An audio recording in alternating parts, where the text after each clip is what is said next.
భవన నిర్మాణ కార్మికులకు రాష్ట్ర ప్రభుత్వం ఇచ్చిన హామీలను అమలు చేయాలని కోరుతూ కర్నూలు కలెక్టర్ ఎదుట సిఐటియు ధర్నా రాష్ట్ర ముఖ్యమంత్రి చంద్రబాబు ఎన్నికల ముందు భవన నిర్మాణ కార్మికులకు సంక్షేమ బోర్డు పథకాలు అందిస్తామని చెప్పి 2024 ఎన్నికల్లో హామీ ఇచ్చారని, అయితే అధికారం చేపట్టి 9 నెలలు గడుస్తున్నా సంక్షేమ పథకాలు భవన నిర్మాణ కార్మికులకు సంక్షేమ నిధిని కేటాయించలేదని వారు ఆగ్రహం వ్యక్తం చేశారు. భవన నిర్మాణ కార్మికులకు సంక్షేమ బోర్డు ఏర్పాటు చేసి పెన్షన్లు, స్కాలర్షిప్లు అందించాలని సిఐటియు కర్నూలు జిల్లా అధ్యక్షులు పిఎస్ రాధాకృష్ణ డిమాండ్ చేశారు. లేదంటే వివిధ రూపాల్లో ఆందోళన కార్యక్రమాలను నిర్వహిస్తామని ఆయన హెచ్చరించారు. కార్యక్రమంలో సిఐటియు నగర అధ్యక్షులు ఆర్ నరసింహులు, నాయకులు సుధాకరప్ప, ఎస్ రాజు, వందలాది మంది కార్మికులు పాల్గొన్నారు. మా పథకాలు మాకు బోర్డులో వాడుకున్న డబ్బులు వెంటనే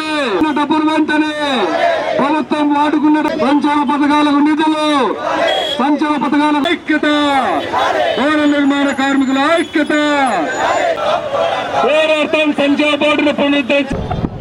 ఈరోజు భవన నిర్మాణ కార్మిక సంఘం ఆధ్వర్యంలోన కలెక్టర్ కార్యాలయం ముందు ధర్నా నిర్వహిస్తున్నాము. ఈ ధర్నా ప్రధాన ఉద్దేశము దాదాపు 20 సంవత్సరాలు పోరాడి సాధించుకున్న కార్మిక సంక్షేమ బోర్డు, అంటే భవన నిర్మాణ కార్మికుల సంక్షేమ బోర్డు. ఆ సంక్షేమ బోర్డుకి రాష్ట్ర ప్రభుత్వం కానీ కేంద్ర ప్రభుత్వం కానీ వాళ్ళ బడ్జెట్లో నిధులు కేటాయించరు. దీనికి సంబంధించిన నిధులు ఎవరైతే 10 లక్షలకు పైబడి నిర్మాణాలు చేపడతారో అటువంటి వాళ్ళు పర్మిషన్ తీసుకునేటప్పుడే 1% సెస్ కట్టాల.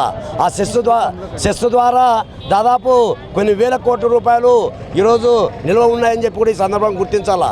అటువంటి నిల్వ ఉన్న డబ్బులతోన ఎవరైతే బిల్డింగ్ వర్కర్స్గా ఉన్నారో అటువంటి వాళ్ళకి సంక్షేమం కోసము, అంటే పిల్లలు చదువుకుంటే స్కాలర్షిప్లు కానీ, డెలివరీ సందర్భం కానీ, లేకపోతే వాళ్ళు పని చేతగానప్పుడు 50 సంవత్సరాల తర్వాత పెన్షన్ సౌకర్యం కల్పించాలని చెప్పి దాంట్లో ఇముడు ఉన్నాయి.